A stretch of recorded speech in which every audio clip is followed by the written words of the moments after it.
Next speaker will be Pavel Kus from Charles University, Prague, in Czechia. And he will be talking about Vortex solution in Liouville equation and quasi-spherical surfaces. So Pavel, please, you have the floor. Okay, thank you. So my name is Pavel Kus. I am a master student at the Faculty of Mathematics and Physics at Charles University in Prague, in Czech Republic.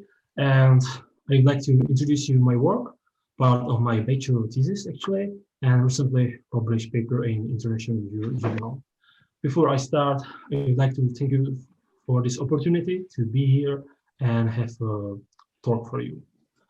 Before I start talking about my own project, I would like to give you a brief context into which my paper fits. The field of physics where I managed to contribute is called the analog gravity. The idea is to replace a system of interest by another system which shares key features with the original one and where analog phenomena can be predicted and directly tested. Particularly, I have in mind the Hawking evaporation effect. So the black hole evaporates itself. It is unlikely that this phenomenon will be ever observable directly in future. So there is a question whether we could find an analog system where an analog phenomenon to the Hawking radiation effect can be predicted and tested. In this talk, I would like to focus on one particular perspective, tabletop systems, where the Hawking radiation effect is expected to be observed. And it is the graphene membrane. Now, let me just make a note that graphene is not the only analog, and it has been already observed the analog to the Hawking radiation in both Einstein condensates. I will not focus on this Hawking radiation analog in this talk, but it is a strong motivation for what I will show you later.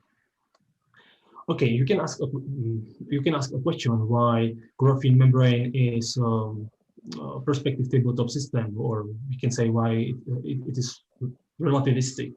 So the answer comes from its dispersion relation. As you can see on this slide, this is the band structure of graphene, and this is the valence band, and this is conductivity band. And as you can see, low energy conductivity electrons satisfy the relativistic dispersion relation. That means that energy is equal to the momentum up to a constant, which is here the Fermi velocity rather than speed of light. Because the graphene membrane can be shaped in a different way, it is a particular example of a system which is effectively described by the Dirac-Maslow field theory on curved background. And it turns out that it is a system where the analog to the Hawking evaporation effect can be predicted and passively observed. As I try to convince you, the graphene membrane is a relativistic environment. So for its full description, one needs to introduce the spacetime metric. The question is, how does the spacetime metric look like? Basically, we have two assumptions about the spacetime metric. The first one is that the spacetime should be flat in time, and its spatial part should be some surface itself. This is this line. You can see that flat is time, and this spatial part corresponds to some surface.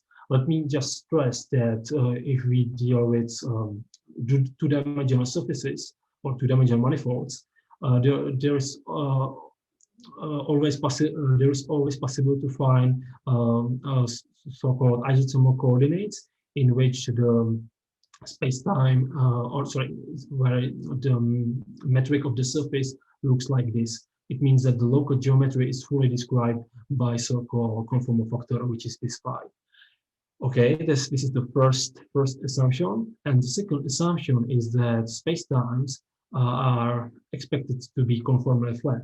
Of course, we wish to deal with curved geometry, and we don't want to be in trivial case for Minkowski. So the simple but not trivial case is are conformally flat spacetimes. And in 3-dimensional, it is the requirement of conformal flatness is equivalent to have a cotton tensor equal to 0. Yeah, I just want to stress that it must be the cotton and not the violet tensor which must vanish. And from this constraint or from this condition, we get a constraint on how the graphene membrane or the surface must look like. First of all, graphene membrane must be a surface, or the surface must be of constant Gaussian, or in this case, the Ricci curvature, and the conformal factor must satisfy this following equation. This is the famous equation, the Liouville equation. Let me just give you an illustration how surfaces with constant Gaussian curvature look like. If K is positive, where K is the Gaussian curvature and it's constant, of course we have the sphere. On the other hand, there are some other examples of surfaces with constant positive constant Gaussian curvature, which has some singularities, and it is the bulge. It has two boundaries, it's a circles, and spindle, which is two apices. On the other hand, if we wish to deal with surfaces with constant negative Gaussian curvature, there are infinitely many such surfaces. In case of pseudospheres, which are these three surfaces, we can see that they have some boundaries, and this is actually a feature for all surfaces with constant negative Gaussian curvature. These three examples are the most or the well known. On the other hand, there are some other surfaces with constant negative curvature which are less known. And for instance, it is these three examples: the Dini, which is kind of generalization of the Beltrami pseudosphere, and some more exotic surfaces like Gwen and Brother. And it is actually it is the matter of current research to have under control the geometry of such as spacetimes, and actually also these surfaces. It means to find their isothermal coordinates, conformal factors, and to understand all properties what we can find for these spacetimes, the role of singularities in laboratory, and so on. Okay, let us come back to the Liouville equation. So this first line, it can be shown that the general solution of this equation is this. It was found by Joseph Liouville himself. We can see that we have plus and minus in this solution. It corresponds to positive and negative constant Gaussian curvature, respectively, and f is a meromorphic function. You can say it is like a degree of freedom. You can choose the function f, and then you deal with some particular local geometry of the surface. And this leads us to our problem, actually. As I will show later some list of references, and in the first reference, it was stated that vortex solutions of the Liouville equation are interesting actually for the graphene physics. It was the particular ansatz which was made was this. This is the ansatz for f, or the choice of f, and then we have this particular solution of the Liouville equation. And in the rest of this talk, I will call this solution as non-topological vortices or HY vortices.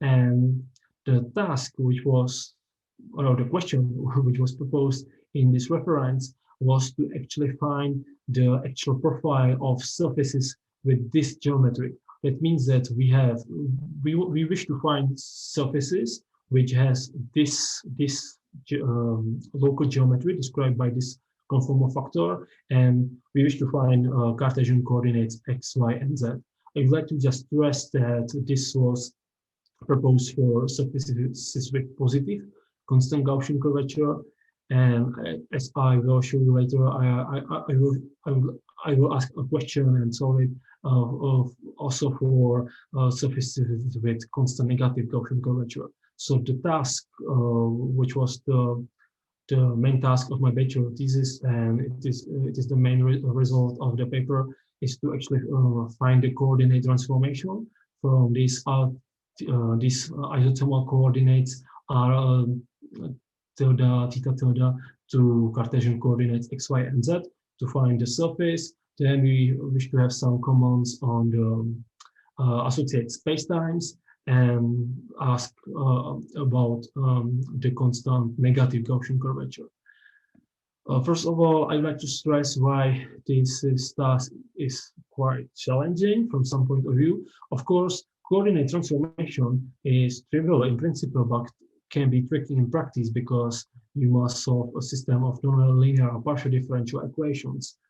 So we did it by a suitable ansatz. What we found, this is the ansatz what we proposed. We found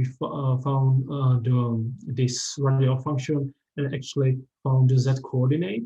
From this last line, it is actually clear that the argument or the term under this square root must be non-negative. So from this, we get a constraint on the range of the radial isothermal coordinate for n is equal to 1, which I will talk about this, the meaning of this parameter later.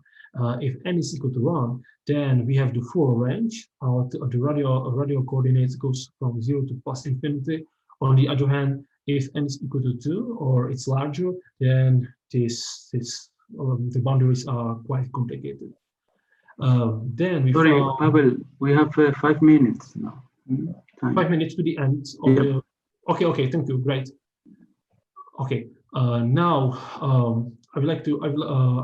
then I proposed coordinate transformation from these r tilde and theta tilde to some different coordinates, and it turns out that the surfaces which has the local geometry as the HY vortices are actually those barred surfaces what I showed you on some page before. This is actually non-trivial result because it is clear that, as I showed you before, there are just 3 examples of surfaces with positive constant Gaussian curvature. It's the sphere, spindle, and barge. But it's not clear that it's not clear to which of this member of this family HY vortices correspond, and if for instance the barge, if the barge surface must be realized as a whole, it can be just some part of it. But as we have found from this coordinate transformation, the HY vortices with positive constant Gaussian curvature actually correspond exactly to barge surfaces. And from this last equation, we actually see the geometrical meaning of the parameter n, which was abstract before. It was a natural number, and now it is clear that it has the meaning of radius, as we can see from comparison of this line element. This we got from the explicit coordinate transformation, and from this what we know for the surface of revolution, where C plays this role of the radius, basically. Okay, for n is equal to 1, we have this conformal factor, and it corresponds to a sphere. On the other hand, if n is equal to 2 or it's larger, we see that not the whole of the plot of the conformal factor is realized.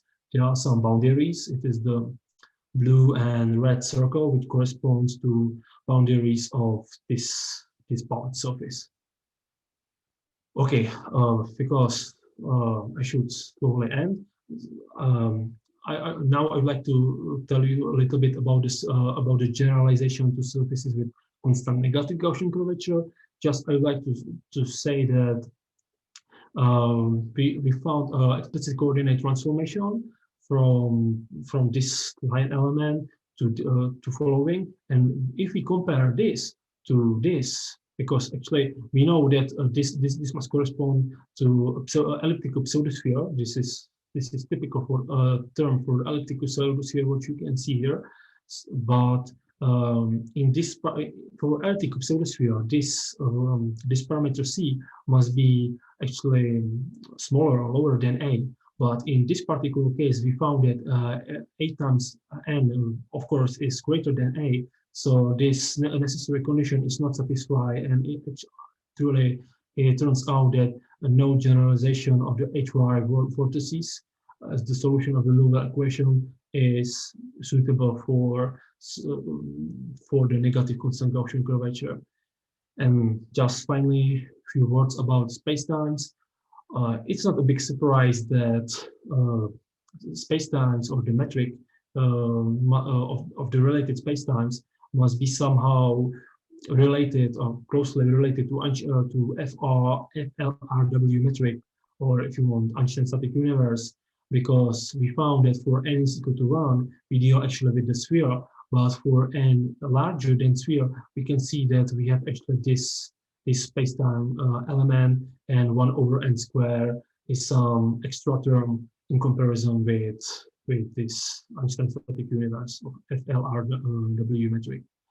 So because this is, I'm on the end of this presentation, I'd like to just conclude that in this talk or in the work, we studied the particular solution of HY vortices, or we studied particular solution of the Liouville equation, and it was the HY vortex.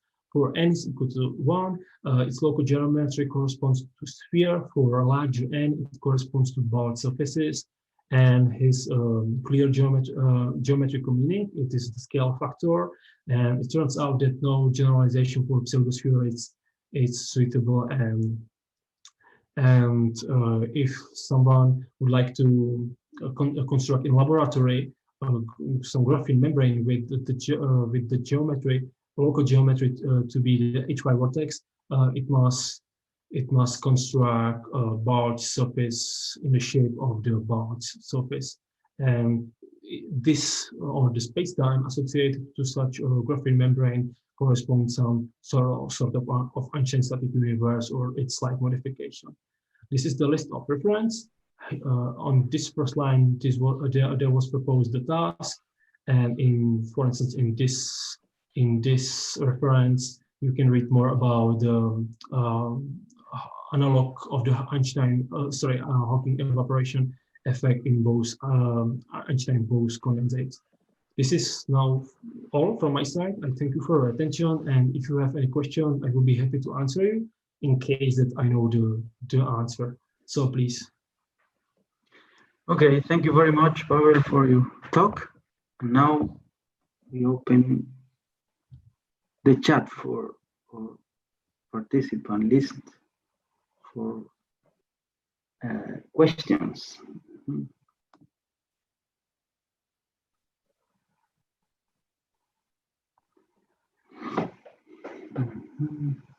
Mauro, you can unmute yourself, I guess. Yes, I can. Thank you very much, Pavel, for your talk. I have a question related to the side of graphene or other Dirac materials. So you're kind of describing what would happen to these materials in curved backgrounds, right? Yes. My question is, suppose you have a given background and you make a modification or perturbation to it. The question is, what are the predicted observables that you would find for the whatever material you have? Because these materials have like smoking gun signals, right? A massless Dirac fermion, pseudo particle states, whatever. So what would be because it would be interesting to have a curved background. Yes.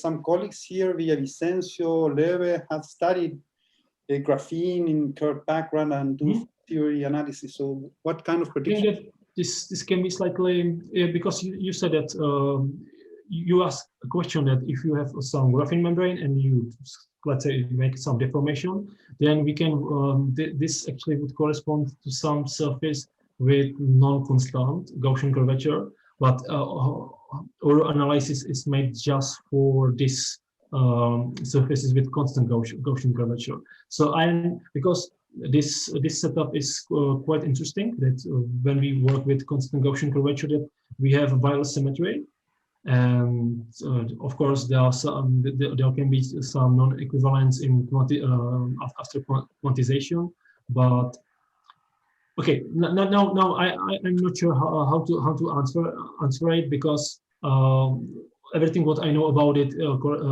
deals with spacetimes or graphene membranes of constant constant Gaussian curvature.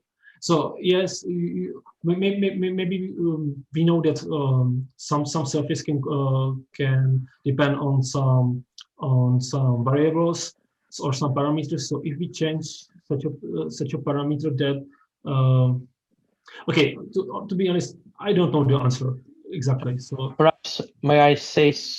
Yeah. Okay. Can you hear me? Thinking maybe yes, we can hear. I guess that Mauro was asking more in general question. I don't know. What is it that you can measure? What is the smoking gun of this effects? Yes, and also along the sense whether you could elaborate some sort of perturbation theory on this constant curvature. Okay, so in general, the question that about the smoking guns of having curved backgrounds, whatever they are, either static or dynamic, it depends on the situation, is, for instance, looking at the local density of states. Right. Okay, so this is the typical thing you do, which in more QFT terms, you're looking for a two-point function, out of which you can construct a variety of measurable objects. Okay, resistivity, conductivity, and blah blah. So if you look at the original papers, when we started this adventure, let's say, that's the thing we pointed to. Okay, so a typical QFT calculation in a covered background. Now the focus on the Weyl symmetry is because if you do have that, given the constraints, some of the constraints come from condensed matter, the flat time, and so on and so forth. All the constraints, like the constant curvature, comes from requiring conformal flatness. If you have conformal flatness, it's not that you cannot have it. You can also go beyond that, and going towards what you asked, huh? Because you may have different curvature, non-local, non-constant, and so on and so forth. But if you stay with constant, you have a conformal flatness. You have conformal flatness, you can hope for exact results. That's the thing. You can get exact results within the limits of the description. And all that Pavel has been explaining to you is within that frame. Okay, so exact results and conformal flatness. So Weyl symmetry exactly implemented. You can go beyond that. You can go beyond that, and you can make perturbation on that. And I see nothing wrong with that. It's just that you have to be ready to abandon exactness. You have to be ready to the cumbersome the usual cumbersome calculation in curved space time. You never get beyond 1 loop, 2 loops. Okay, that's the whole thing. Otherwise, the principles are very much the same. You look for green functions of a Dirac field theory on a given background. I don't know if that answered your question. Yeah, sure did. Thank you very much.